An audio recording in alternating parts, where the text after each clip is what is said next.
তো বন্ধুরা, আজকে আমাদের গ্রামের চারপাশটা আপনারা সবাইরে ঘুরাই দেখাইমু। আশা করি আপনারা সবাই ভালো লাগবে আমাদের গ্রামটা। তো আমি আমরার বাড়ির গেট থেকে এখন বাইরিলাম, বাইরে আমরা রাস্তার মধ্যে আইলাম। তো রাস্তার মধ্যে বাইরে দেখি একটা ফুরি গরু লিয়ে যেতেছে। তো আমি তারে জিগাইলাম যে গরুটা তুই কই নাস। সে আমার বললো এটা আর গরু। আচ্ছা যাই হোক, আমি এখন আইলাম আমরা মসজিদের কাছে। আমরা সবাই মিলে এই মসজিদে শুক্রবারে নামাজ পড়ি। আমাদের মসজিদটা আজকে বেশি সুন্দর লাগতেছে, কারণ আজকে আকাশের ওয়েদারটাও ভালো এবং কালকে রাতকালা মেঘ হয়ে গেছে আমাদের এদিকে। ওই একটু সামনেই দেখা যায় আমরা গুরুস্থান। এই গুরুস্থানটা হইলে গিয়ে আমরা পারিবারিক গুরুস্থান। তো গুরুস্থানটা একটু দেখা যায় জংলা লেগে গেছে গা। আচ্ছা সুবিধা নাই, এগুলো সাফ করলাম না আমরা সবাই মিলে। তো যাই হোক, আমি আর এদিকে গেলাম না।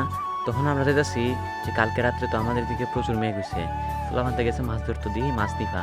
আমরা ওখানে দিকে যেতেছি, ও দূর থেকে দিকে একটা ফুলা মাছ ধরতেছে জাল দিয়ে। তো হের আমি জিঙ্গাইলাম, মাছ উঠিনি, এখন উঠে। তো আমিও একটু যেন হারিলাম, দেখি মাছ কতলা পায়। হে যাইতেছে জাল ফালাইতো, দেখি কুতলি মাছ পা। তো অবশেষে জাল ফালাইলো, দেখি একটু হারিয়া মাছ নিফা।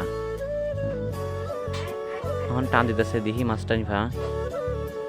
তুই কের মাছ, কোনো মাছই নাই। তো সমস্যা নাই, থাকতে থাকতে মাছ পাইলে বহুতলা। তো আজকের ব্লগ ভিডিওটা এই পর্যন্তই। আশা করি আপনার সবার ব্লগ ভিডিওটা ভালো লাগছে। আর আমার ভিডিওটা ভালো লাগলে অবশ্যই সাবস্ক্রাইব করবে চ্যানেলটা এবং লাইক করবেন। তো আজকের ভিডিওটা এই পর্যন্তই। সবাই ভালো থাকবেন, সুস্থ থাকবেন। আল্লাহ হাফেজ।